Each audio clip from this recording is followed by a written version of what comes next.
এবার বাদশা কয়, দেখ শুনি রে, এমন আল্লাহওয়ালা আমার ঘরে আইছে, একটা চোরের বাঁচানের লাগা চুরির দায় নিজের কান্দে নিতাছে।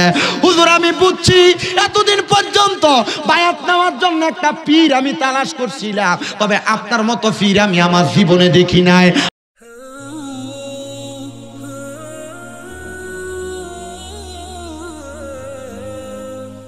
তবে আল্লামা ইমাম কুস্তালানী রহমতুল্লাহ আলাইহি একটা বাক্য ব্যবহার করে রাসূলের হাদিস থেকে বলেছেন, বলে যদি দুনিয়ার জমিনের মধ্যে তামুতু কাবলাল মাউত, মরণের আগে একবার কেউ মরতে পারে, তাহলে ওই মানুষটা দুনিয়ার জমিন থেকে যখন জাহিরিভাবে মানুষের লোকচক্ষুর আড়ালে চইলা যায়, তাহলে ওই মানুষটা দুনিয়ার জমিন থেকে ইন্তেকাল করার পর কবরে কোনো কষ্ট থাকে না।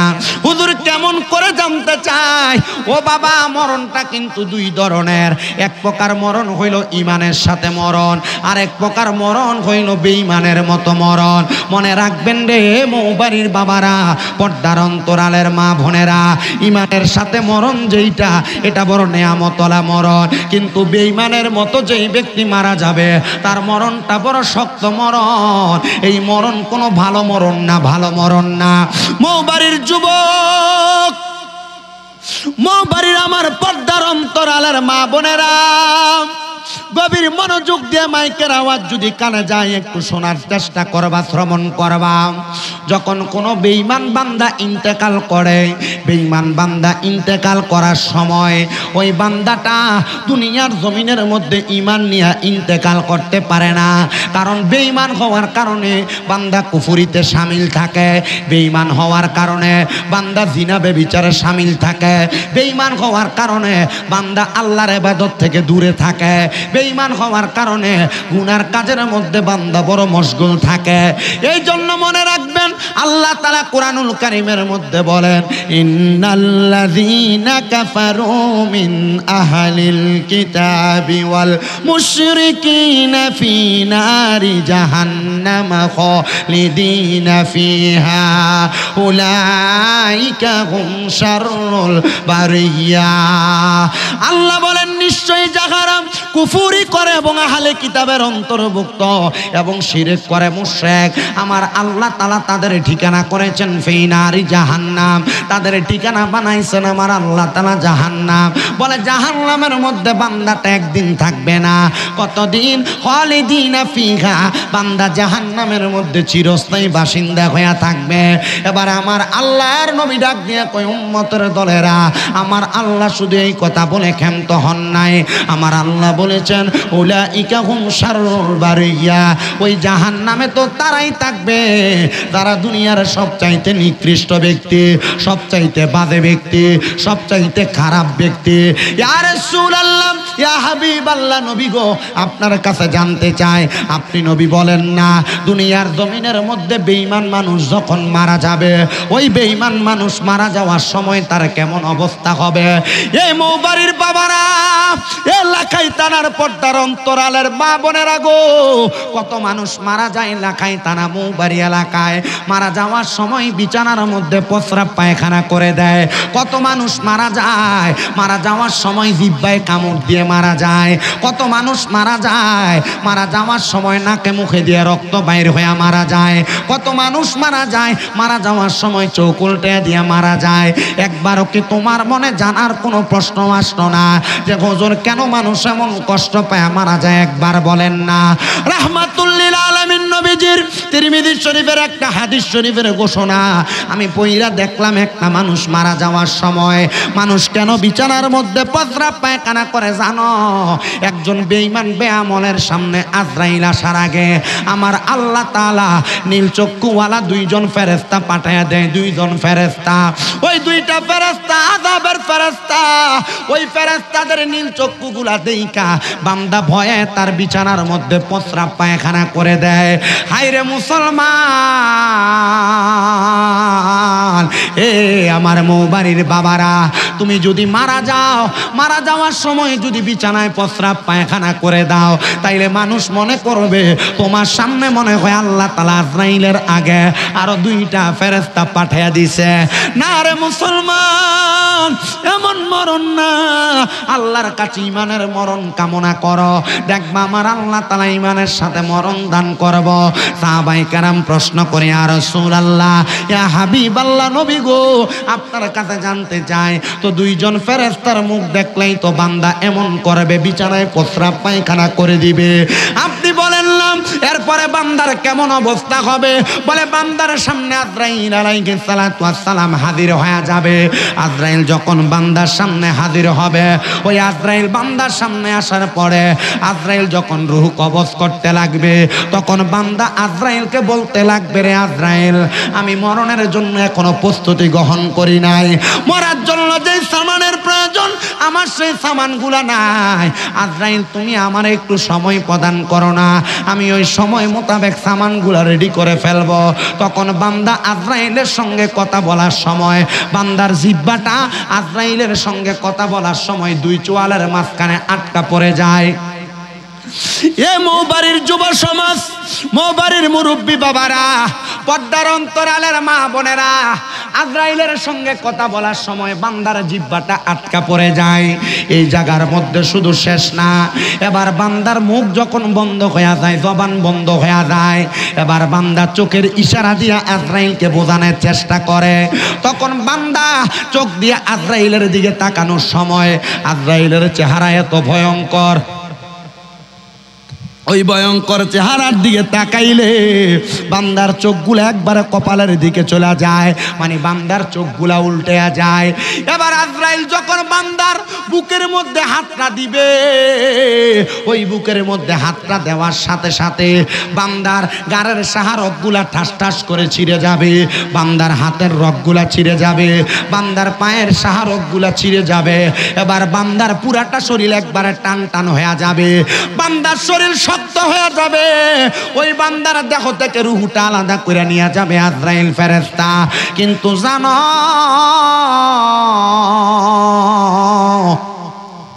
যখন আজরাইল ফেরেশতা বান্দার শরীর থেকে রূহটা আলাদা করে নিয়ে যাবে, আজরাইল বান্দার শরীর থেকে রূহটা নেওয়ার সময় এমন কষ্ট হবে, বলে কেমন কষ্ট হবে বলেন না গো।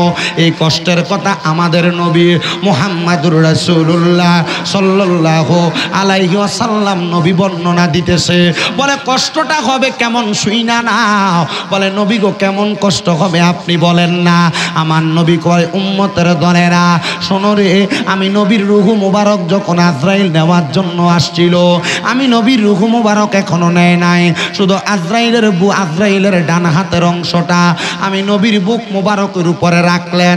রাখার সাথে সাথে আমি নবী একটা চিৎকার মারলাম আল্লাহ বলে, এ আজরাইল, আমার বুকের উপরে যে তুমি হাতটা রাখলা কেন রে? কারণটা কি বলবানি? আমার কাছে মনে হইতেছে সমস্ত পৃথিবীর বড় বড় পাহাড়গুলো আমি রহমতের নবীর বুকের মধ্যে চাপায়া দেওয়া হয়েছে। ও মায়ার নবী, ও দয়ার নবী গো, কেন এমন মনে হয়? বলে আজরাইল, তোমার হাতের ওজনটা বড় ভারী, আজরাইল তোমার হাতের ওজনের বাটটা আমি নবীর বুকের উপরে তুমি এমন ভাবে চাপায়া দিলা। হায়রে আমার মুসলমান, হায়রে আমার নবীর উম্মতের দলেরা, এবার যখন আজরাইলের এই কথাটা, এই কাজটা করবে, আপনার বুকে হাতটা রাখলে আপনার কাছে বড় কষ্ট হবে। আল্লাহর পয়গম্বর হযরতে ইদ্রিস আলাইহিস সালাতু ওয়াস সালাম বলে, এ জগতের মানুষ রে, শোনো রে, মানুষ মারা যাওয়ার সময় অবস্থাটা কেমন হয়? বলে কেমন অবস্থা হয় আপনি বলেন না। বলে অবস্থাটা কেমন হয় জানুনি রে? একটা জীবিত ছাগলকে, একটা জীবিত বকরিকে, একটা জীবিত পানিরে লটকে দিয়া চামড়াটা জীবিত অবস্থায় টাইনা টাইনা ছিঁড়া ফেললে ওই জীবিত পানির যত কষ্ট হয়, একটা বেঈমান বেআমলের শরীর থেকে রূহটা বাহির করার সময় ওই বেঈমান বেআমলের তত কষ্ট হয়। জোরে জোরে পড়েন নাউজুবিল্লাহ। বেঈমান বেআমল, যারা নামাজ পড়ে না, যারা সুদ খায়, যারা ঘুষ খায়, যারা পরের হক মেরে খায়, যারা মিথ্যা বলে, যারা গালিগালাজ করে, যারা সমাজের মধ্যে ফিতনা সৃষ্টি করে, যারা পরের সম্পদ লুট করে খায়, এই মানুষগুলা মারা যাওয়ার সময় রুহু যখন কবজ করবে তার শরীর থেকে জীবিত ছাগল, মানে ছাগলটা জেতা জব করা হয় নাই, লটকে দিচ্ছেন, চামড়াটা টাইনা টাইনা ফিরা ফেললে ছাগলের যত কষ্ট হবে ওই মানুষগুলার তত কষ্ট হবে। সুবহানাল্লাহ না নাউযুবিল্লাহ।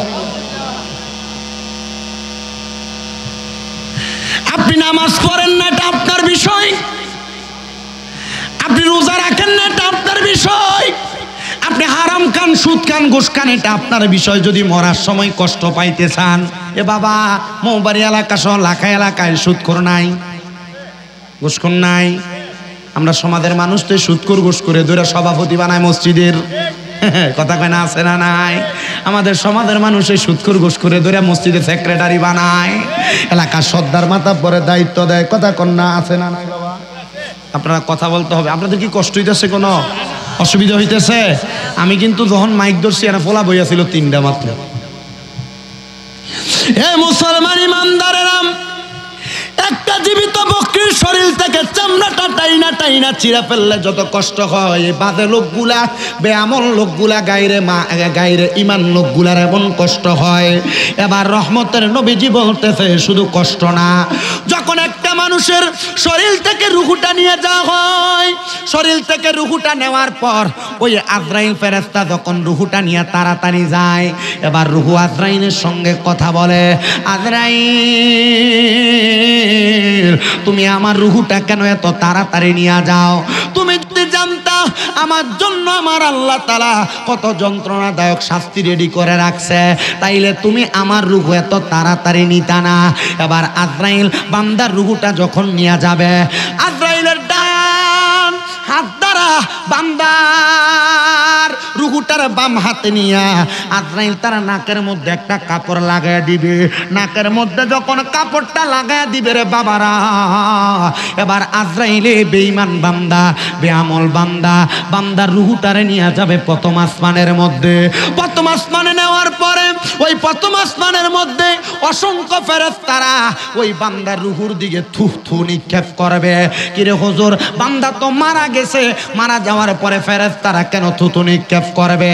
আজরাইল প্রশ্ন করবে, এরে এ ফেরেশতারা তোমরা কেন বান্দার দিকে থুতু নিক্ষেপ করতেছ? বলে অন্য কোনো কারণ না, কারণ বান্দা গুনাহ করতে করতে বান্দার রুহুটা দুর্গন্ধযুক্ত রূহ হয়ে গেছে, এই জন্য বান্দার দিকে আমরা দুর্গন্ধ সহ্য করতে না পাইরা আমরা থুতু নিক্ষেপ করতেছি। আজরাইল তুমি কেন তোমার নাকে কাপড় লাগাইলা?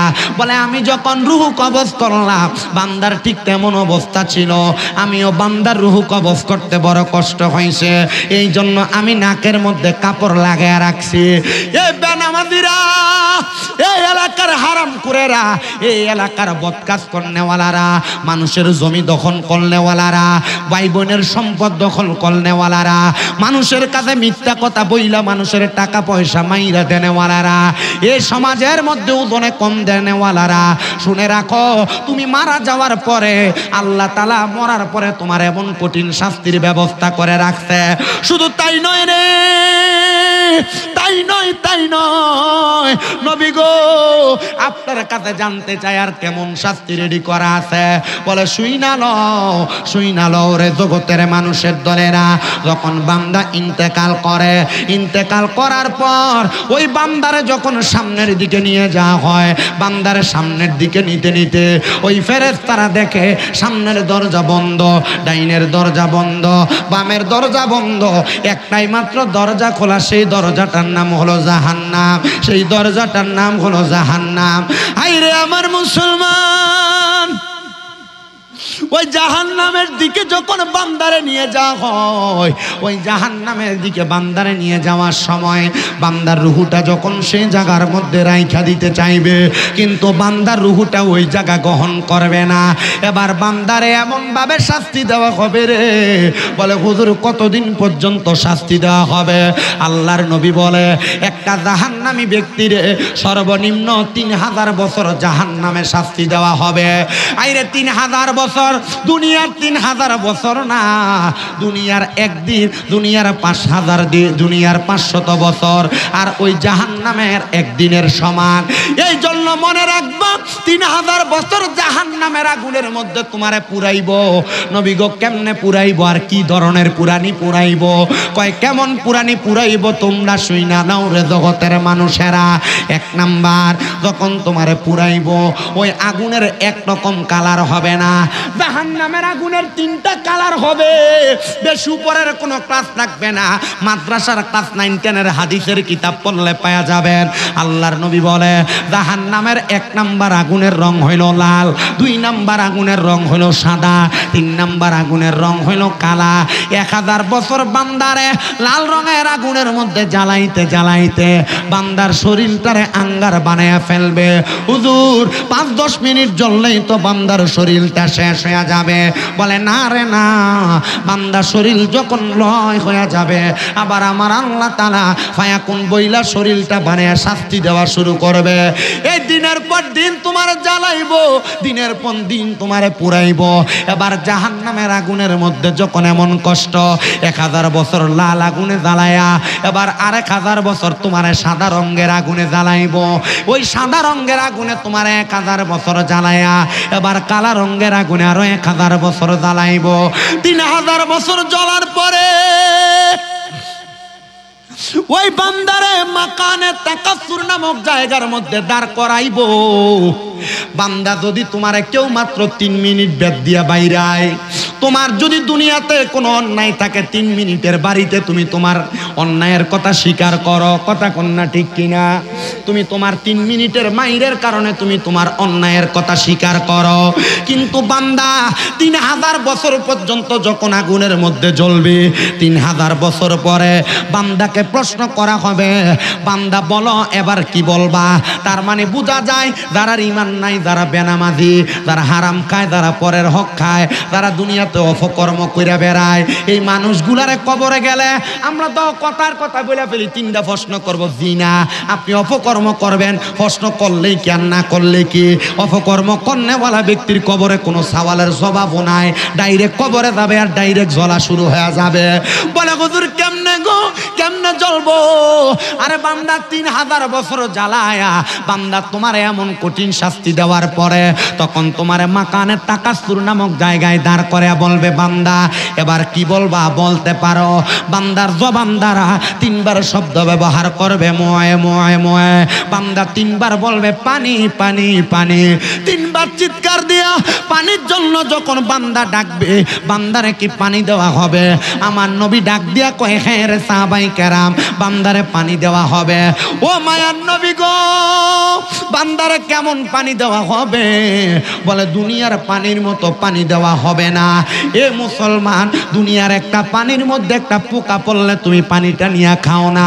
দুনিয়ার কোনো পানির মধ্যে একটু ময়লা থাকলে পানিটা খাও না। সামান্য আয়রন দেখলো পানিটা মানুষ খাইতে চায় না, খান। নবীজি যখন এই কথা বলেন,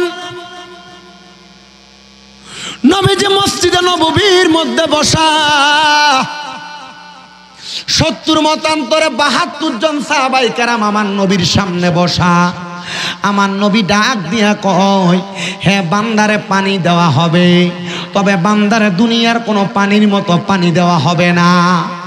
বান্দারে যখন পানি দেওয়া হবে, অন্যান্য জাহান্নামীদেরকে জাহান্নামের আগুনে জ্বালানোর পরে তাদের শরীরের চামড়া রক্তগুলা যে নিচে পড়ছে গইলা গইলা, ওই রক্ত এবং পুঁজগুলা একটা গরম লোহার পাত্রের মধ্যে নেওয়া হবে। আগুনের কয়লা যেমন উত্তপ্ত থাকে গো, এমন গরম উত্তপ্ত একটা পাত্রের মধ্যে নিয়া তখন রক্ত আর পুঁজ দিবে। হাদিস শরীফে এই রক্ত আর পুঁজরে কইছে তিনাতুল খাবাল। এই তিনাতুল খাবাল দিবে বান্দাকে পান করার জন্য। বান্দা এই রক্ত এবং পুঁজগুলা নিয়া বান্দা যখন পান করতে যাবে, ওই বান্দার জিহ্বাটা সহ পেটের নাড়ি বুড়িগুলা পায়খানা রাস্তা দিয়ে বের হয়ে যাবে। আমার নবীজির হাদিস বর্ণনাকারী সাহাবী আনাস ইবনে মালিক বলে, আমি তাকায়া দেখলাম আমার নবীজির 40 জন সাহাবী বেহুশ হয়ে মাটির মধ্যে পড়ে গেছে এই কথা শুনে, আর বাকি 30 জন গড়াগড়ি করে কান্নাকাটি করতেছে। আমি জিজ্ঞাসা করলাম, ইয়া রাসূলুল্লাহ, নবী গো, এত কষ্ট এত পরিশ্রম করা হবে, কিন্তু আপনি আপনি নবী বলেন না একটা মানুষ যখন দুনিয়ার জমিন থেকে ভালো কাজ করে করে ইন্তেকাল করবে তার অবস্থা কেমন হবে? আমার নবী বলতেছে আল্লাহর কোরআনুল কারীম থেকে, ইন্নাল্লাযীনা আমানু ওয়া আমিলুস সালিহাতি উলাইকা হুম খায়রুল বারিয়া। জবান খুলে উচ্চ কণ্ঠে জোরে জোরে পড়েন আল্লাহু আকবার। আপনাদের কষ্ট হয় আল্লাহু আকবার বলতে? মুসলমান আলো নাই দেখা মানুষ মনে করতেছে আপনার এখানে মানুষ নাই। যাদের জবান আছে তাদের কাছে আমার দাবি আছে, যাদের জবান নাই তাদের কাছে আমার কোনো দাবি নাই। জবান যদি থাকে ডান হাত তুলে জোরে ডাক দেন আল্লাহু আকবার। দুই হাত তুলে পড়েন ইয়া রাসূলুল্লাহ, উচ্চ কণ্ঠে পড়েন ইয়া ওলি আল্লাহ। সাহাবায়ে কেরাম কান্দে আর ডাক দিয়া কয়, নবী ও মায়ার নবী গো, আপনার কাছে জানতে চাই আপনি বলেন না। বলে বান্দা তো দুনিয়ার জমিনের মধ্যে যারা বদ কাজ করবে বেঈমান থাকবে তারা না কবরে যাওয়ার পর বড় কষ্ট পাবে, কিন্তু মায়ার নবী গো যারা দুনিয়ার জমিনে ঈমান আনবে, যারা আমার আল্লাহরে ভালোবাসবে, নবীরে ভালোবাসবে, আল্লাহ নবীর মুহাব্বত অন্তরে রাখবে, নামাজ পড়বে, আল্লাহর ইবাদত করবে, ওই মানুষগুলার কবরের মধ্যে কেমন অবস্থা হবে? বলে কবর তো পরে আমার আল্লাহ বলেছেন উলাইকা হুম খায়রুল বারিয়া, এরা হইল দুনিয়ার সবচাইতে ভালো বান্দা, সবচাইতে উত্তম বান্দা। ও মায়ের নবী আপনি বলেন না গো, বলেন না দুনিয়ার জমিনের মধ্যে ওই বান্দাটা ইন্তেকাল কেমনে করবে? বলে বান্দা ঈমান আনার কারণে, নেক আমল করার কারণে বান্দা যখন মরবে বান্দা বড় ঈমান নিয়ে মরবে, বড় আরামে মরবে। একটা ঈমানদার বান্দা, নামাজি বান্দার রূহ যখন আজরাইল কবজ করতে আসবে, একবার আসবে না, দুইবার আসবে না, তিনবার আসবে না, চারবার আজরাইল আসবে ঈমানদারের রূহ কবজ করার জন্য। কিন্তু আজরাইল চারবার আইসেও ঈমানদারের রূহ কবজ করতে পারবে না, কারণ ঈমানদার ঈমানের দৌলতে ধনী হওয়ার কারণে ঈমানদারের রূহ আজরাইল বাহির করতে বড় কষ্ট হয়ে যাবে। বলে হুজুর আপনাদের কষ্ট হইতাছে কোনো? বলে হুজুর কেমন করে, কেমনে গো, কেমনে আমার আল্লাহ তাআলা ঈমানদার বান্দার রূহটা বাহির করব?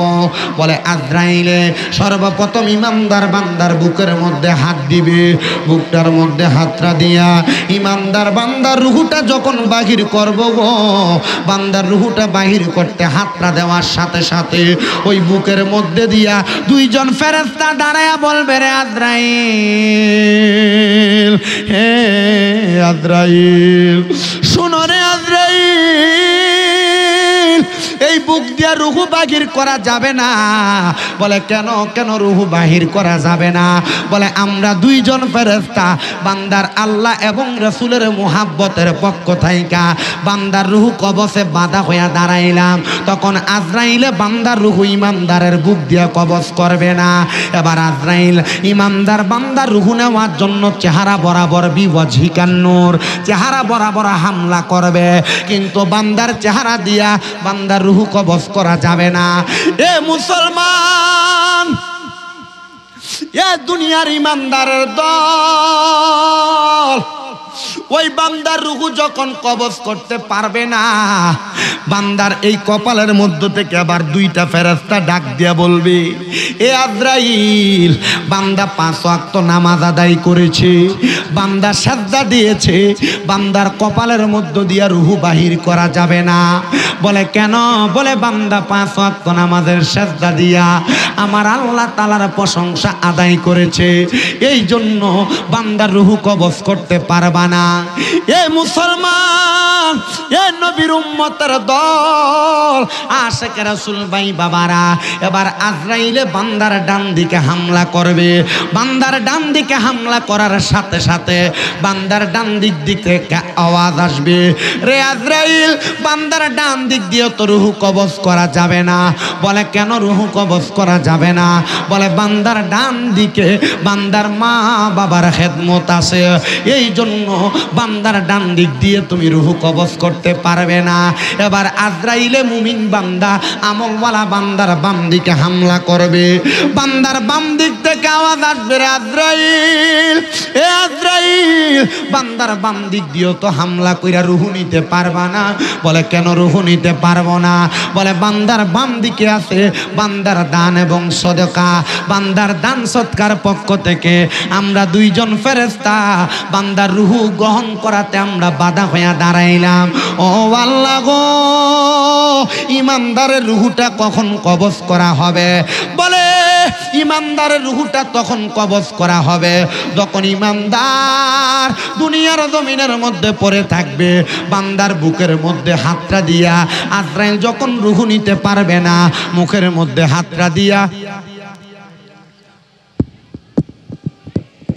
বান্দার রুহুটা কবজ করতে পারবে না। যখন বান্দার ডাইনে বামে হাত দিয়া বান্দার রুহুটা কবজ করতে পারবে না, তখন ওই বান্দার রুহুটা কবজ করতে পারবে না। বিদায় ওই বান্দাটা দুনিয়ার জমিনের মধ্যে মৃত্যুর জন্য প্রহর গণবে। তওবা নামক গাছটি আছে, পাতায় পাতায় লেখা আছে মানুষের হায়াত। ওই গাছের পাতা চিরা যাওয়ার পরে বান্দার হায়াত যখন শেষ হয়ে যায়, এবার বান্দার সামনে আমার আল্লাহ তাআলার অসংখ্য ফেরেশতারা দাঁড়ায়া যাবে। মুমিন বান্দাটার সামনে যখন অসংখ্য ফেরেশতারা হাজির হয়ে যাবে, এবার মুমিন বান্দার রূহটা এমনে এমনে কবজ করবে না। বান্দার সামনে আজরাইল ফেরেশতা দাঁড়াবে। আজরাইল ফেরেশতা দাঁড়াইয়া মুমিন বান্দার রূহ নেওয়ার জন্য অপেক্ষা করবে। আমার আল্লাহ বলবে, রে ফেরেশতা আজরাইল আলাইহিস সালাতু ওয়াস সালাম, শোনো রে, আমার মুমিন বান্দা যেন মৌতের কষ্ট টের না পায়। কারণ বান্দা দুনিয়াতে বড় কষ্ট করে আমি আল্লাহরে রুকু দিতে, সেজদা দিতে, বান্দা সেজদা দিতে, বান্দার হাঁটুগুলাতে কপালগুলাতে ব্যথা পাইছে। বান্দারে মরার সময় কষ্ট দিস না রে, বান্দা যেন মরার সময় কষ্ট না পায়। বান্দা এই জন্যই তো এমন অবস্থা হয়েছে, বান্দা দুনিয়াতে আমল আখলাকের মাধ্যমে জীবন সাজাইছে। এ আজরাইল, এ আজরাইল, তুমি শুইনা রাখো, এই বান্দারে আর কোনো কষ্ট দিবা না। বলে কেন কষ্ট দিব না বলেন না? এ বান্দা শুইনা রাখো, যাই না রাখো, যাই না রাখো। বান্দারে তোমার রূহটা যখন কবজ করতে আসবে আজরাইল, তোমারে টের পাইবা না। আরে ইনজেকশন দেওয়ার সময় পিঁপড়ার কামড়ের মতো তো টের পায়, কিন্তু ইমানদার বান্দা টের পাবে না। হাদিসের বর্ণনাকারী বলতেছে, শোনো রে, একটা ছোট বাচ্চা দুধের জন্য যখন কান্নাকাটি করে, তার মা তার মাথার মধ্যে হাত বুলে দিলে ছোট্ট বাচ্চাটা যেমন ভাবে ঘুমায়া যায় আরামসে, ইমানদার বান্দা মুখ দিয়া কালিমা পড়বে, লা ইলাহা ইল্লাল্লাহ মুহাম্মাদুর রাসূলুল্লাহ সাল্লাল্লাহু আলাইহি ওয়াসাল্লাম। বান্দা যখন কালিমা পড়বে, বান্দার মুখের বাতাসের সাথে বান্দার রূহটা হরণ করে নিয়ে যাবে। হায়রে মুসলমান, বান্দার রূহটা যখন হরণ করে নিয়ে যাবে, তখন বান্দা কোনো টের পাবে না। কিন্তু বেঈমান বান্দার এত কষ্ট হয়েছিল, ওই যে জীবিত ছাগলের মতো টাইনা চিরা ফেললে যেই কষ্ট, সেই কষ্ট। কিন্তু ইমানদার বান্দা তো সেই কষ্ট পায় নাই। ওই বান্দার রূহ যখন নেওয়া হয়েছে, বেঈমান বান্দা বলছে এত তাড়াতাড়ি কই নেও? আর ইমানদার বলবে, রে আজরাইল, এত আস্তে কেন নাও? তুমি যদি জানতা আমার আল্লাহ তাআলা আমার জন্য কত বড় নিয়ামত রেডি করে রাখছে, তাইলে তুমি আমারে এত আস্তে আস্তে নিতা না, আমারে আরো তাড়াতাড়ি আল্লাহর নিয়ামতের কাছে নিতা। কারণ আমরা আল্লাহ তাআলার নিয়ামতের জন্য পাগল পারা। কথা বলেন ঠিক না বেঠিক? এ মুসলমান ইমানদারেরা, এ নবীর উম্মতের দলেরা, আশিকে রাসূল ভাই বাবারা, বন্ধুরা, আমার মৌবারি আহলে সুন্নাত ওয়াল জামাতের উদ্যোগে 10ম সুন্নি মহাসম্মেলনে যারা উপস্থিত হয়েছেন, লাইটের আলোর বিঘ্নতার কারণে অনেকে বাড়ি ঘরে যাইয়া ঘুমায়, অনেকে রাস্তাঘাটে ঘুরে, অনেকে বাজার মেলার মধ্যে ঘোরাফেরা করে। মনোযোগ লাগে শুনো যারা আছো, মুমিন বান্দার রূহটা কবজ করার পরে মুমিন বান্দার রূহটা নিয়ে প্রথম আসমানের দিকে যাবে। কিন্তু বেঈমানের রূহটা নেওয়ার সময় আজরাইলের নাকের মধ্যে কাপড় লাগাইছিল, আসমানের ফেরেশতারা থুতু দিছিল, কিন্তু ইমানদাররে থুতু দিবে না। ইমানদারকে যখন আসমানের দিকে নিয়ে যাবে, আল্লাহর অসংখ্য ফেরেশতারা আহলান ওয়া সাহালান, মারহাবান মারহাবান, দুয়ুফুল্লাহ দুয়ুফুর রহমান, আল্লাহর মেহমান বলে স্বাগতম জানাবে। জোরে জোরে বলেন সুবহানাল্লাহ। এ মুসলমানেরা, এ নবীর উম্মতের দলেরা, আশিকে রাসূল ভাই বাবারা বন্ধুরা, শুধু স্বাগতম জানাবে না, বান্দার রূহ যখন আসমানের দিকে যাবে, এবার আমার আল্লাহকে আজরাইল ডাক দিয়া বলবে, গো আল্লাহ, বান্দার রূহটা কি করব? বান্দার রূহ ডাইনে রাখবো না বামে রাখবো? বলে জান্নাতের মধ্যে যাও। কেন গো আজরাইল, তোমার হাতে তো বান্দার রূহ থাকে না। ও বাবা, লাখাইয়ের মৌবাড়িতে এমন অনেক জাতের মাছ আছে, যেই মাছ হাত দিয়া ধরা যায় না, ফিসতে ফুরা জাগা, যেটা কোন আপনারা বাইং মাছ, আমরা কুমিল্লার বাসা তো এটাদের বাইং মাছই বলে। আর ইমানদারের রূহটা আজরাইল হাতে ধরে রাখতে পারবে না, আজরাইলের হাত থেকে চুইটা চুইটা যাবে। এবার বান্দার রূহটা নেওয়ার জন্য আজরাইল ফেরেশতা জান্নাতের মধ্য থেকে স্বর্ণ এবং রূপার দুইটা পেয়ালা নিয়া দুইটা পেয়ালার পাত্রের মধ্যে রাখার চেষ্টা করবে। ইমানদার বান্দার রূহটা কোনো জায়গার মধ্যে থাকবে না।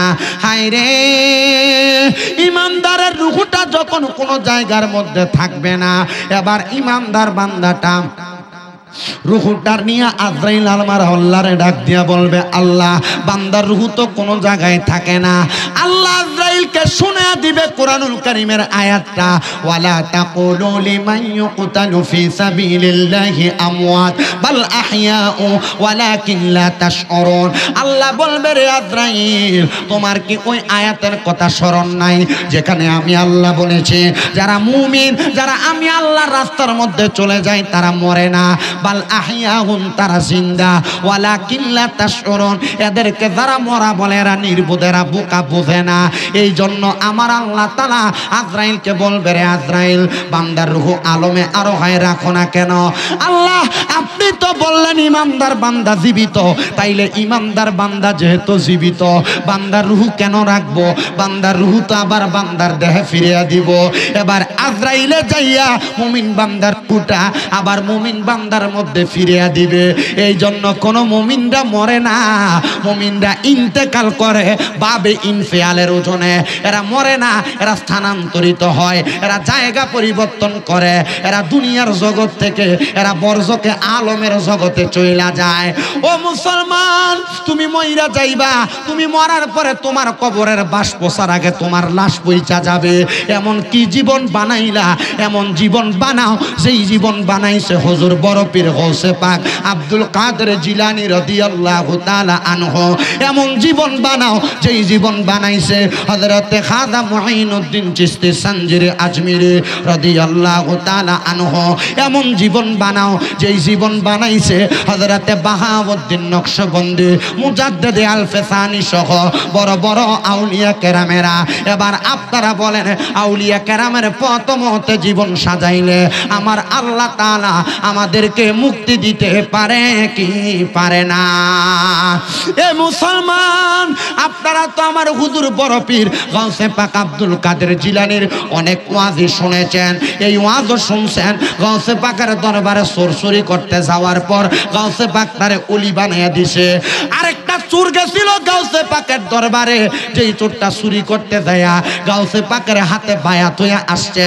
বলে, হুজুর কেমন চোর? এই চোরের ব্যাপারে আমার জানতে বড় ইচ্ছা হয়। ওই চোর সন্ধ্যা রাতে গৌসে পাকের দরবারে যাইয়া চুরি করবে অপেক্ষা করতেছে। কিন্তু আমার হুজুর বড় পীর গৌসে পাক আব্দুল কাদের জিলানী, উনি রাত্রবেলা ঘুমাইতেন না, উনি আমার আল্লাহ তাআলার ইবাদতে মশগুল থাকতেন। গৌসে পাক যখন ঘুমায় না, ফজরের নামাজের আগবর্তী মুহূর্তে ওই চোর গৌসে পাকের ঘরের আড়াল থেকে বাইর হইয়া গৌসে পাকের ঘর থেকে বের হইয়া যাচ্ছেন। এমন টাইমে হুজুর গৌসে পাক বড় পীর আব্দুল কাদের জিলানী ডাক দিয়া বলতেছে, এরে ভাইজান, কোথায় আসছিনা, আবার কোথায় তুমি চলে যাও? ডাক দিয়া কয়, হুজুর আসছিলাম আপনার কাছে বায়াত হইতে। আসলে কি বায়াত হইতে আসছে না চুরি করতে আসছে? চুরি করতে আসছে। হুজুর ডাক দিয়া কয়, যাও, কই তো বায়াত তো হও নাই। হুজুর আজকে দেইকা গেলাম, পরে বায়াত হব। না রে বাবা না, মানুষের হায়াত বেশি দিন থাকে না, আসো আমি তোমার বায়াতটা গ্রহণ করে দেই। সোরা কয়, যদি এখন বায়াত না গ্রহণ করি তাইলে গাউসে পাকের দরবার থেকে মাইর খাইয়া যাওয়া লাগবে। গাউসে পাক হুজুর বড় পীর আব্দুল কাদের জিলানী তার সামনে আনলেন, ওযু করাইলেন, দেখলেন তার গায়ের জামা কাপড় এত ভালো না। ওরে বাবা, বর্তমানের চোর তো একবারে ন্যাশনাল ইন্টারন্যাশনাল চোর। আগে যখন চোরেরা চুরি করত, ডাকাইতরা ডাকাইতি করত, আমার ছোটবেলার জীবনে আমি চোর ধরার পরে দেখছি লুঙ্গিটারে একবারে শর্টেন যেমন এমন ভাবে পইরা পুরা শরীরে বালা তেলের মতো ফিসলা কি জানে মাহাইতো, মাহায়া তারপরে মানুষের ঘরে হিন্দিত, এমন চোর আমি দেখছি। আহারে, গাউসে পাকের দরবারে এমন চোরা ব্যক্তিটারে দেখা গাউসে পাক কয়, তুমি তো এখন মুরিদ হওয়ার হালতে নাই, যাও ওযু বানাও। গাউসে পাক নিজে তারে ওযু বানায়া দিয়া গাউসে পাকের একটা পাঞ্জাবি পরায়া গাউসে পাকের একটা পাগড়ি লাগায়া কয়, ডান হাতটা বাড়াও। ডান হাতটা বাড়ানোর পরে গাউসে পাক কয়, দুইটা বিষয়ে তুমি আমার কাছে বায়াত নিবা। বায়াত মানে ওয়াদাবদ্ধ হওয়া, বায়াত মানে আবদ্ধ হওয়া, বায়াত মানে মিশে যাওয়া, বায়াত মানে একজন আর একজনের সাথে সংমিশ্রণ হওয়া। গাউসে পাক কয়, তুমি ওয়াদাবদ্ধ হইবা। বলে কোন বিষয়ে? বলে তুমি আমার সাথে বলো আর মিথ্যা কথা বলবা না, 2 নাম্বার নামাজ ছাড়বা না। ওয়াদা করাইলো কয়টা? আপনার দেখি তো কয়টা? 2টা ওয়াদা করাইলেন। 1 নাম্বার, তুমি কখনো মিথ্যা কথা বলবা না। 2 নাম্বার, কখনো নামাজ ছাড়বা না। এবার চোরা ব্যক্তিটা কয়, হুজুর ঠিক আছে, আর কখনো আমি মিথ্যা বলবো না, আর কখনো নামাজ ছাড়বো না। তো চোরের স্বভাব তো চুরি করাই থাকে। গাউসে পাকের দরবার থেকে বের হইয়া চিন্তা করে, রে ফজরের ওয়াক্ত এখনো বাকি, আজকে রাত্রে চুরি করতে পারলাম না, আসলাম চুরি করতে, হইয়া গেলাম বায়াত। এবার সামনে যাইতে যাইতে ওই বাগদাদ এলাকার বড় বাদশার বাড়ি দেখা মনের মধ্যে আবার আরেক চিন্তার উদয়। আরে ওই বাড়িতে পারি নাই, কি হয়েছে? বাদশা মানুষ, রাতের শেষ ভাগেই তো ঘুমায়, এরার বাড়িতে চুরি করলে মনে হয় ভালো করে চুরি করা যাবে। এই কথা চিন্তা কইরা সামনের দিকে অগ্রসর হয়। দারোয়ানটা হঠাৎ করে সজাগ হওয়ার পর জিজ্ঞাসা করে, কে গো আপনি? বলে, তোমার বাড়িতে, তোমার বাদশার বাড়িতে যাই চুরি করতে। দারোয়ান কয়, এত লম্বা, ওই যে গাউসে পাক পাঞ্জাবি পরাই দিছিল, পাগড়ি লাগাই দিছিল, এত লম্বা পাঞ্জাবিওয়ালা আর পাগড়িওয়ালা উনি নাকি চুরি করতে যায়। তার মানে উনি বুঝতে পারলেন ওই দারোয়ান মানুষটা, উনি বলতেছেন না হয়তো বা আমার বাদশার কোনো শুভাকাঙ্ক্ষী অথবা বন্ধু হবে, উনি মনে হয় আমার সাথে মজা করতেছে। এই কথা বললাম, ওই চোর ব্যক্তির সামনের দিকে যাইয়া চুরি করতে করতে পুরা ঘরের মাল সামান স্বর্ণ মুক্তা জহুরত গুলা একটা গাট্টির মধ্যে নিয়ে সামনের দিকে যায়। এমন টাইমে ফজরের আজান হয়ে গেছে। আজান হওয়ার পর মাথার মধ্যে একটা উদয় হইছে, হায় রে, আমারে না হুজুর কইছিল চুরি যে তো করতে আসছি ধনী মানুষের বাড়িতে। দেখবেন যখন টাকা পয়সা কইয়া যায়, এই মানুষগুলা ধনী হওয়ার কারণে ধনী মানুষরা ঘুমায় দিনের 11টা 12টা 1টা 2টা পর্যন্ত ঘুমায়, ফজরের আগে অথবা ফজরের পরে, ঘুম থেকে ওঠে জোহরের সময়। চিন্তা করছে ধনী মানুষ বাদশা মানুষ ঘুম থেকে দেরিতে উঠবে, নামাজটা ফিরা লই। চোর মানুষ স্বভাব বালা, এবার নামাজে দাঁড়াইছে লগে ফুটলিটা রাইখা। হাইরে আমার মুসলমান, নামাজে যখন দাঁড়াইছে এমন টাইমে বাদশাটার সজাগ হইয়া এবার নামাজের জন্য প্রস্তুতি নিবে। ওইটা দেখতেছে ঘরের আশেপাশে যত সিন্দুক গুলা ছিল প্রত্যেকটা সিন্দুকের মুখ গুলা খোলা। বাদশা কয়, হাইরে, এমন সর্বনাশ হইল, আমার বাড়ির যত মাল সামান ছিল আমার মাল সামান গুলা মনে হয় চুরি হয়ে গেছে। এবার পুরা বাড়ি খুঁজা বাদশার এবাদত খানাতে ঢুইকা দেখতেছে, ওমা গো, চোর তো চুরি করে যাওয়ার সময় মনে হয় এ আল্লাহর বান্দা আল্লাহর ওলিটা আমারে চোরের কাছ থেকে মালগুলা বাঁচাইছে। এই কথা চিন্তা কইরা আসলে বাদশা দাঁড়ায়া দাঁড়ায়া চিন্তা করে, এই ব্যক্তি মনে হয় আমার মালগুলা বাঁচাইছে। এবার উনি নামাজ শেষ করে বাদশার দিকে তাকায় আর মনে মনে চিন্তা করে, এক বাড়িতে গেলাম চুরি করতে, বাঁচছি কোনো রকম, কিন্তু এখন বাঁচনু কেমন কইরা? বাদশা ডাক দিয়া কয়, কে গো আপনি? আমার পুরা বাড়ি চুরি হয়ে গেছে, বস্তার মধ্যে দেখলাম সব মালামাল, আপনি যে এখানে বইসা রইলেন, আপনি মনে হয় আমার মালামাল গুলা রক্ষা করছেন চোরের হাত থেকে। আসলে কি রক্ষা করছে না নিজেই চুরি করছে? আসতে খুঁজে আসলে কি নিজে চুরি করছে? নিজেই চুরি করছে। নিজেই চুরি করার পরে এবার বাদশা কয়, হুজুর আপনাকে অসংখ্য ধন্যবাদ, হুজুর এই চোরের কাছ থেকে আপনি আমার মালগুলারে বাঁচাইছেন। উনি কয়, না রে, মিথ্যা কথা বলা যাবে না। গাউসে পাক কইয়া দিছে দুইটা কাজ, নামাজ ছাইরো না আর মিছা কইও না, তাহলে যে কোনো সময় বাচ্চা যাইবা। আমি মিছা কথা কই নাই রে, আমি বললাম না আমি নিজেই চোর। এবার বাদশা কয়, দেখ শুনি রে, এমন আল্লাহওয়ালা আমার ঘরে আইছে, একটা চোরের বাঁচানোর লাগা চুরির দায় নিজের কান্দে নিতাছে। হুজুর আমি বুঝছি, এতদিন পর্যন্ত বায়াত নেওয়ার জন্য একটা পীর আমি তালাশ করছিলাম, তবে আপনার মতো পীর আমি আমার জীবনে দেখি নাই। আসলে এটা পীর না সোরা বেড়া? এটাই তো সোরা বেড়া, কারণ গাউসে পাকের নজর লাগা গেছে, এটা আর চোর থাকতে পারে না। বড় পীরের নজর লাগার কারণে একটা চোরেরও আমার আল্লাহ তাআলা কুদরতি নজরে ওলি বানায়া দে। জবান খুলে জোরে জোরে বলেন না সুবহানাল্লাহ। ওলিদের ওলি যিনি গাউসুল আজম জিলানী, ওলিদের ওলি যিনি গাউসুল আজম জিলানী, বাগদাদে জন্ম কুতুবে রাব্বানী। বলেন বাগদাদে জন্ম কুতুবে নি, বলেন ওলিদের ওলি যিনি গাউসুল আজম জিলানী, ওলিদের ওলি যিনি গাউসুল আজম জিলানী, বাগদাদে জন্ম কুতুবে রাব্বানী। বলেন বাগদাদে জন্ম কুতুবে। তোমার কাঁধে নবীজির কদম, সব অলিদের কাঁধে তুমি গাউসের কদম। দয়ার নজর করো আমায় ও গো গাউসে সামদানি, দয়ার নজর করো আমায় ও গো গাউসে সামদানি, বাগদাদে জন্ম কুতুবে রাব্বানী। বলেন বাগদাদে জন্ম কুতুবে রাব্বানী। হাইরে বংশ তোমার হাসানে হুসাইনি, তুমি কইলাম ফাতেমার নয়নের মনি। বংশ তোমার হাসানে হুসাইনি, হাইরে তুমি হইলাম ফাতেমার নয়নের মনি। মুর্দা কলব জিন্দা করো ও গো গাউসে সামদানি, মুর্দা কলব জিন্দা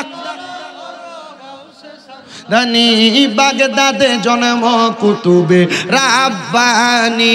হাইরে বাগদাদে জন্ম কুতুবে রাব্বানী, হাইরে বাগদাদে জন্ম কুতুবে রাব্বানী। ও মুসলমান, ও নবীর উম্মতের দলেরা, এবার বাদশা ডাক দিয়া কয়, হুজুর এতদিন পর্যন্ত আমি পীরের তালাশ করলাম কিন্তু পাইলাম না, আজকে আপনি এমন একজন লোক আমার সামনে আসলেন, একটা চোররে চুরির দায় থেকে বাঁচানোর জন্য আপনি চুরির দায়টা আপনার কান্দে নিছেন। হুজুর গো, আজকে আপনি আমারে মুরিদ করাইয়া দিয়া যাবে। হুজুর আপনি যদি বলেন এই মুরিদ করানোর বিনিময়ে আপনি আমার যত মাল সামান আছে সব মাল সামান নিয়ে যাবেন, প্রয়োজনে আমার বাসায় আপনারা দিয়া দিব, তবু আমি আপনার কাছে মুরিদ হইতে চাই। ফেসে পড়ে গেলাম গা, বড় ফেসে বললাম না। এখন এর তো নিয়ম জানা আছে মুরিদ কেমনে করায়। উজু করে আও, এ উজু করে আসছে, ডান হাত বাড়াও, ডান হাত বাড়াইছে, আমার সাথে বলো, জি হুজুর। বলো তুমি কোনোদিন নামাজ ছাড়বা না? ছাড়তাম না। বলো তুমি কোনোদিন মিছা কথা কইবা না? হুজুর কইতাম না। এবার ওয়াদাটা কইরা এ মুসলমানের দলেরা যখন ওয়াদা করছে, ওয়াদা করার পর বাদশা কই, হুজুর যেই মালগুলা বস্তায় আপনি না থাকলে সরে নিয়ে যাইতো, হুজুর আমার এই মালগুলা আমি আপনারে হাদিয়া দিলাম। মাইকে সাউন্ড নাই? আছে সাউন্ড আছে, বেশি সাউন্ড। আমি মনে হচ্ছে আপনি আরো কইবেন যে এত সাউন্ড কি লেগে। না আমি লড়ি সরি যে লাগে জায়গা ঠিক আছে, সাউন্ড ঠিক আছে, শেষ আমার আর 5 মিনিট আছে। আমার আমি কথা বইলা ভাঙ্গি এখানে বসছি। আমার মুসলমান ইমানদারেরা গভীর মনোযোগ অন্তরের কানটা লাগায় শুনবা। এবার ওই মালের গাড়িটা কাঁধের মধ্যে নিয়া এবার ওই চোরা মানুষটা বের হয়ে গেছেন। বের হওয়ার সাথে সাথে যখন ওই লোকটা বাইর হইছেন ফজরের নামাজের পরে যাইয়া আমার হুজুর গৌসে পাক আব্দুল কাদের জিলানীর দরবারে আবার গেছে। হুজুর ডাক দিয়া কয়, কিরে পাগলা চুরি কেমন করলা? কয়, হুজুর আপনি জানলেন কেমনে? বলে, কি জানতাম না, তুমি আমার কাছে মুরিদ হইছ আর আমি গাউসে পাক খবর লইতাম না। আরে গাউসে পাকের আল বাহদাতুল আসরার এবং সিররুল আসরার কিতাব পড়া দেখলাম আমার গাউসে পাক বলে, আমার কাছে সহিভাবে মুরিদ হইয়া আমার তরিকা মোতাবেক যদি আমার কোনো মুরিদ চলাফেরা করে, দেশের যেই প্রান্তে থাকুক না কেন, তার একটা লুঙ্গি যদি তার ফরজটা তরক হইয়া যায়, আমি গাউসে পাক নিজ হাতে তার ফরজটারে ঠিক কইরা তারে আমি সুন্দরভাবে রাখি। জবান খুলে জোরে জোরে বলেন সুবহানাল্লাহ। এজন্য গাউসে পাকের মুরিদদের বড় দাম, গাউসে পাকের মুরিদদের বড় সম্মান, গাউসে পাকের পথে কাদিরিয়া তরিকা মোতাবেক যারা চলাফেরা করে তাদের বড় সম্মান, তাদের বড় দাম, তাদের বড় ইজ্জত। আপনারা যারা এখনো তরিকা নেন নাই, বায়াতে রাসূল গ্রহণ করেন নাই, মুরিদ হন নাই, আমি আপনাদের কাছে আবদার করব, হক্কানি রব্বানি একজন মাশায়েখে আযম পীরের কাছে বায়াত গ্রহণ করবেন। বলে, হুজুর পীর চিনবো কেমনে গো কেমনে? আল্লাহর নবী পীর চিনার উপায় বইলা দেয়, কয় ইযা রুউ যুকিরাল্লাহু আযজা ওয়া জাল্লা, পীরের দিকে তাকাইলে আল্লাহর কথা মনে হবে। বলে, হুজুর আল্লাহরে তো কোনোদিন দেখি নাই, তো আল্লাহর কথা মনে হবে কেমনে?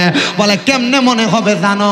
পীরের আখলাক, পীরের তাকওয়া, পীরের চরিত্র, যখন ঈমান এবং আখলাক তাকওয়া দেখবা, দেখবা এগুলা আল্লাহর ভয়ের মতো কিনা, মানে আল্লাহর ভয় করার মতো কিনা। যদি দেখো হ্যাঁ ভয় করার মতো, মনে করবা এটাই হক্কানি পীর, এটাই হক্কানি পীর। এ মুসলমান, হুজুর গাউসে পাক ডাক দিয়া কয়, তো চুরি তো করলা ঠিক আছে, এই যে বাদশার বায়াত গ্রহণ করাইলা, মুরিদ রক্ষা করতে পারবানি?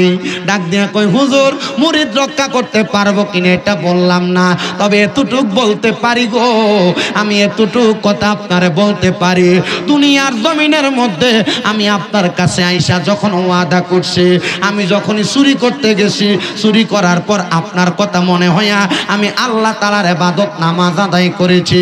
ও মুসলমান, এই নামাজের মাধ্যমে আপনি হেদায়েতের পথ পাবেন। এই পর্যন্ত আহলে সুন্নাত ওয়াল জামাতের কোনো পীর বলে নাই নামাজ পড়ো না, কোনো পীর বলে নাই রোজা রাখো না। তো আপনি যদি সুন্নি দাবি কইরা নামাজ না পড়েন, আপনার কারণে সুন্নিয়তের বদনাম। আপনি সুন্নি দাবি কইরা যদি বাজে কাজ করেন, আপনার কারণে পুরা সুন্নিয়তের বদনাম। আপনি যদি সুন্নি দাবি কইরা গান বাজনা করেন, ফেশন দিয়া নাম দেন উরুস মুবারক, আর বেটে নাই না নাচান, আল্লাহর কসম এটার কারণে পুরা আহলে সুন্নাত ওয়াল জামাতের বদনাম। কথা কন্যা ঠিক কিনা? হ্যাঁ, এরার কারণে সুন্নিদেরকে মানুষ ভণ্ড বলতে পারে। আমার মুসলমান ইমানদারেরা, আমি অল্প একটা সময় আর একটা ছোট্ট ওয়াকিয়া শোনায়া দেই। কষ্ট হবে আপনাদের? অল্প একটা সময়ে ছোট্ট ওয়াকিয়া শোনায়া দেই। মাহফিল কমিটির ভাইরা 9:30 বাজছে, আপনারা আপনাদের পরবর্তী আলেম নিয়ে আসবেন। আমি ছোট্ট ওয়াকিয়াটা শোনায়া দেই। ওই ওয়াকিয়া হইল হযরতে আব্দুল হক মুহাদ্দিস দেহলভী রাহমাতুল্লাহ আলাইহির নাম আপনারা অনেকেই শুনেছেন, প্রখ্যাত মুহাদ্দিস ছিলেন। ওনার জামানার মধ্যে একজন আল্লাহর ওলির কাছে একটা নেশাখোর মানুষ গেছে বায়াত নিবার লাগা। হুজুর আমি নেশা করি, আমারে বায়াত গ্রহণ করান। হুজুর চিন্তা করলেন, নেশাখোর মানুষ যদি বায়াত না গ্রহণ করাই, আমার সাথে একটা লসর কোনো কাজ করে বসবে। হুজুর কয়, বায়াত নিলে তো কিছু কাজ করা লাগবে, নেশা ছাড়া লাগবে। হুজুর সব করাম, নেশা ধরতাম পারতাম না। হুজুর আপনি আমার নেশা করার অনুমতিও দিবাই? কয়, না রে বাবা, না, তুমি যদি বায়াত গ্রহণ করো নামাজ পড়া লাগবে। হুজুর সবচাইতে কষ্টের বিষয় তো এটা, আমি নামাজও পড়তে পারতাম না। হুজুর ডাক দিয়া কয়, বায়াত মানি তো ওয়াদাবদ্ধ হওয়া, তো তুমি তো আমারে কোনো বিষয়ের ওয়াদাই দিতে পারো না, তাহলে তুমি কেমনে বায়াত গ্রহণ করবা?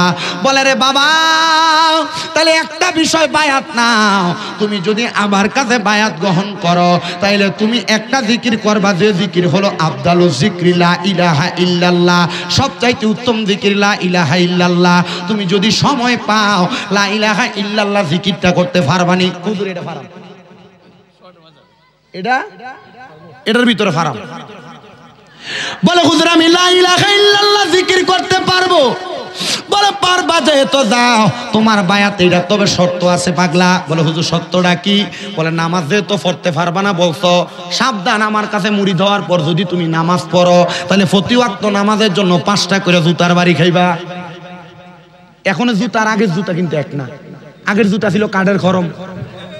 কথা বলেন, কি এর খরম? কাঠের খরম। একক তো নামাজের জন্য এক একটা জুতার আঘাত পাইবা। হুজুর মাইনা নিলাম আপনার কথা, আপনার কথা মোতাবেক আমি এখন থেকে নামাজ পড়ব না। ঠিক আছে হুজুর, লা ইলাহা ইল্লাল্লাহ জিকির করব। ওনার বাড়ি থেকে ওই হুজুরের বাড়ির দূরত্ব হলো 12 ঘন্টার রাস্তা, মানে দিনের অথবা রাতের অংশ পুরা শেষ হয়ে যায়। ওই পাগলা কয় হুজুরের বাড়ি থেকে আসতে আসতে আমি মদের বাটিখানায় গেলাম, যাইয়া দেখলাম মদের বাটিখানা বন্ধ হয়ে গেছে। মানে ওই দিন রাত্রে আমি আর মদ পান করতে পারি নাই। আমি ঘরের মধ্যে মদের বাটিখানার মধ্যে যাইয়া যখন দেখলাম বাটিখানাটা বন্ধ, এবার আমি জিকির করতে করতে বাড়ির দিকে যাচ্ছি।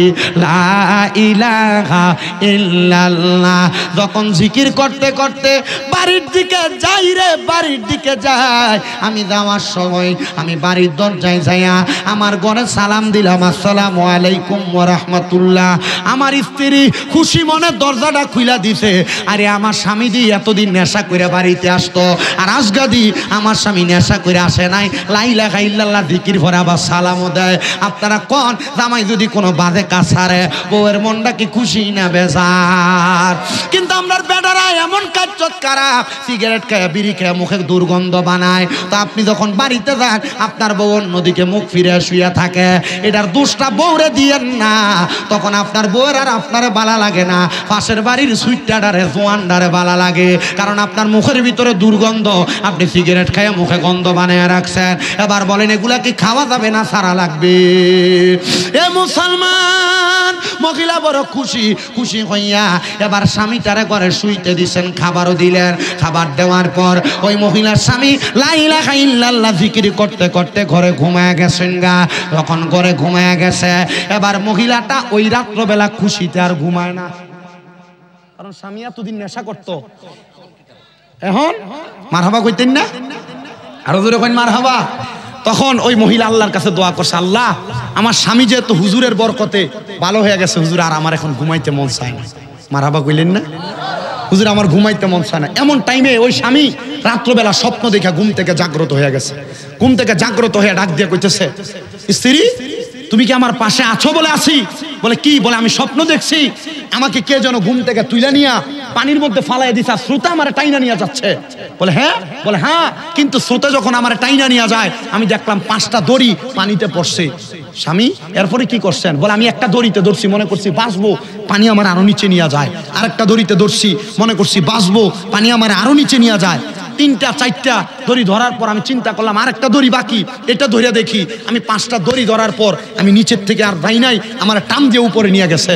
স্ত্রী ডাক দিয়ে কয়, স্বামী গো, এটা তো আর অন্য কোনো কিছু না, এই 5টা দড়ি হইলো 5 ওয়াক্ত নামাজ। এটা দিয়ে আপনারা আল্লাহ তাআলা ইঙ্গিত দেয়াইছে, এখন থেকে 5 ওয়াক্ত নামাজ পড়লে আজার কঠিন বিপদ থেকে আল্লাহ আপনারা টান দিয়ে উপরে তুলবে, আপনি এখন থেকে নামাজ পড়বেন। কই আমারে তো আমার হুজুরে কইছে নামাজ যদি পড়ি তাহলে জুতার বাড়ি দিব। স্ত্রী এমন ভয় যে আমি পাইছি, আমি তো নামাজ ছাড়তে পারবো না, আমি নামাজ পড়াম। ফয়জনে 5টা করে জুতার বাড়ি, 5 ওয়াক্ত নামাজ পড়ছে।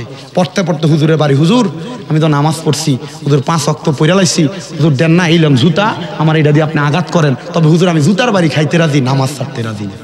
ডাক দিয়ে কইতেছে, ঠিক আছে বাবা, তোর আমি জুতা দিয়ে বাড়ি দিতে পারতাম না, কারণ যে নামাজি সে সম্মানিত, যে মুত্তাকি এ ব্যক্তির আল্লাহ সম্মান করে, ফেরেশতারা সম্মান করে।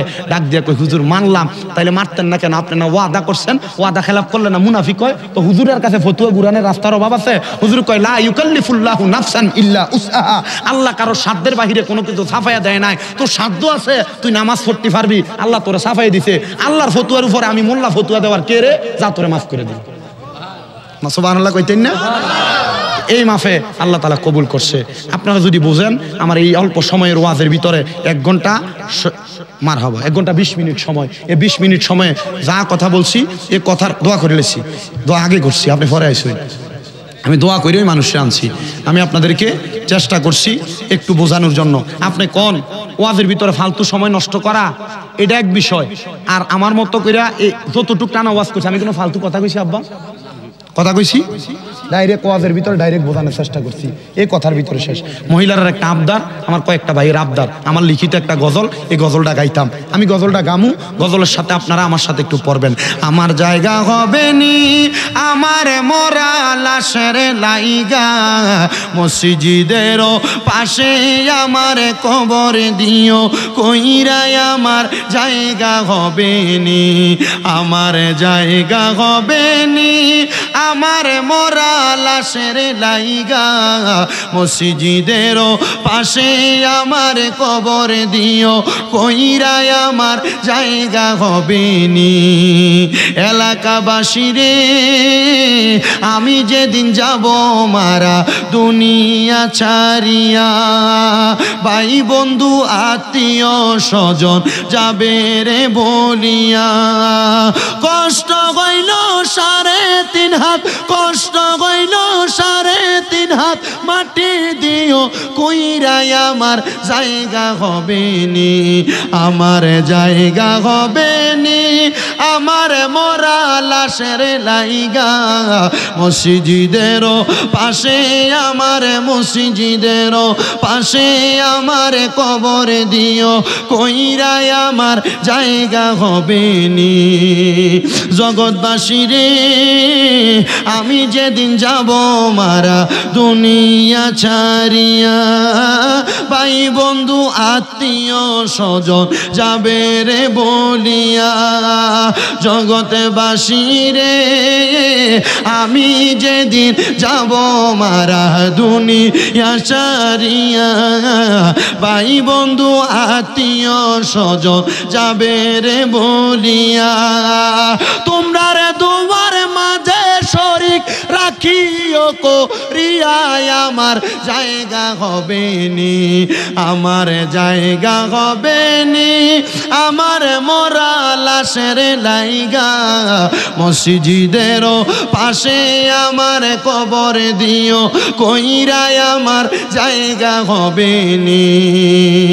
এলাকাবাসী রে আমি যেদিন যাব মারা দুনিয়া ছাড়িয়া, রঙিন জামা কাপড় সবই নিবারে খোলিয়া, ওরে সাদা আমার কিনি কাপড় আমায় দিও রে পরাইয়া, আমার জায়গা হবে নি, আমার জায়গা হবে নি আমার মরা লাশের লাইগা, মসজিদের পাশে আমার কবর দিও কইরাই আমার জায়গা হবে নি।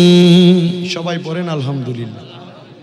আপনারা আমার জন্য দোয়া করবেন, আমার মাদ্রাসার জন্য দোয়া করবেন। আপনাদের দোয়ায় আমার এখন 6টা মাদ্রাসা, আমার মাদ্রাসার ছাত্রদের জন্য দোয়া করবেন। যদি কখনো কুমিল্লা যান, কুমিল্লা চকবাজার নূরপুর সমহনীতে আমার তাহফিজুল কোরআন মাদ্রাসা, আমার মাদ্রাসার ছাত্রদেরকে দেখে আসবেন যায়া। আল্লাহ আপনাদেরকে উত্তম জাযা দিক, আমার কথার উপরে ওলামায়ে কেরামের কথার উপরে আমল করার তৌফিক দিক। বিদায় আরজ করছি। আসসালামু আলাইকুম ওয়া রাহমাতুল্লাহি ওয়া বারাকাতুহু ওয়া মাগফিরাহ।